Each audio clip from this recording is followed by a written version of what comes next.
story that is breaking right now that I just learned about within the last 15 or 20 minutes. As you know, there are many dignitaries gathered at the scene, including Republican nominee Donald Trump and the Democratic nominee Hillary Clinton, who was at Ground Zero, was there for the ceremony, and unexpectedly left early because of what appeared to be a medical episode.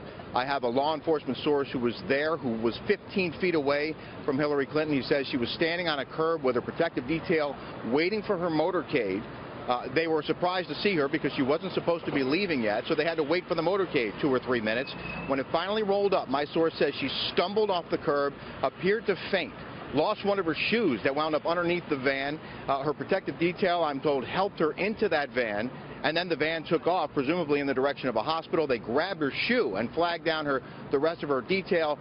Her shoe was given to that detail who was following the other 2 vehicles, and they left Ground Zero early just moments ago because of some apparent medical episode that Hillary Clinton was suffering. It's not terribly hot today, John. It was warm.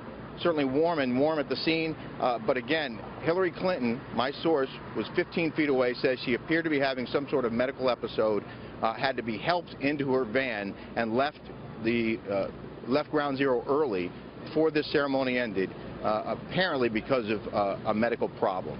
Of course, this day, John, as you well know, is one of the worst days for anyone who was here 15 years ago, who lived through it or lost someone in those towers. It was also a day of remarkable bravery and heroism, and we have seen, as you know, remarkable progress at the site behind me where One World Trade rises above Ground Zero and where the reading of those names